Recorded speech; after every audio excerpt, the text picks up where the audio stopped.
Guys, welcome to my YouTube channel. For today's video, ang nakikita niyo po yung mga manok ng kapatid ko.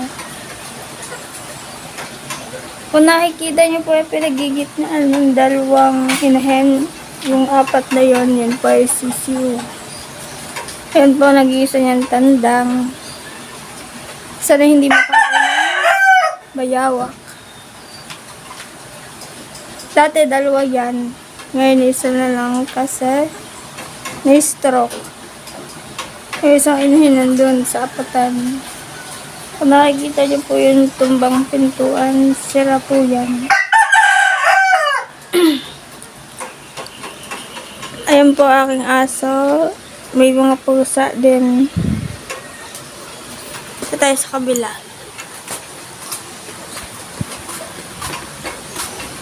Aso po dito. Ayan ba aking papa? Hi, papa! Ayan po, pansinin niya, Ebs. Si Jacob. Ayan si Milo. Tsaka si Diego. Hindi tayo pupunta sa dulo, guys. Baka may ahas. Ayan po, nagpausok kami. Puno ng saging.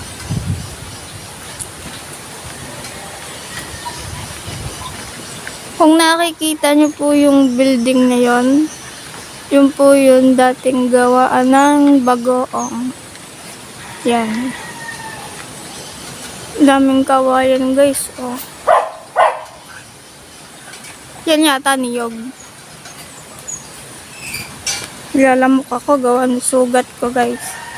Ay, si Diego, tapos na kumain. Milo. Ayun po. Ayun. Pulungan nyo ng manok. Ito, tambangan. Ito.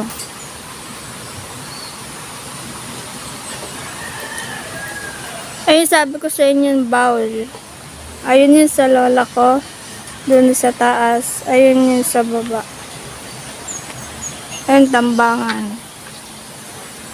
Tignan nyo guys yung ilog. Oh. Pakita ko sa inyo ilog. Oh, yun.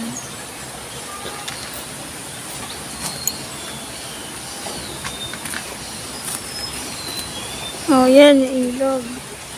Ayun guys, doon ako nagbablog noon, dyan. Kaya lang may naupa na. Lahat yan may naupa na. Yung bahay na yun, meron din. Yung bintanang yun, may nakatira. Dito meron din. Tapos dito ako nagbablog, meron din. Ayan yung ilog. O, ayan yung bangin. Wala nang bakod, guys. Dati may bakod din. Dito kami may daan pababa. Doon, daan. Lapit tayo. Di na makalapit. Baka kayo mahulog kasi.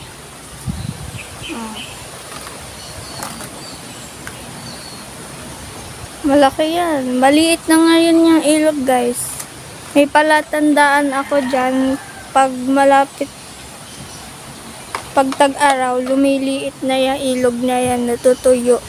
Pero pag tag-ulan, ang laki niyan. Umaabot yan, guys, dun sa tulay. Noon, umabot yung ilog dun sa may pwesto ng tulay.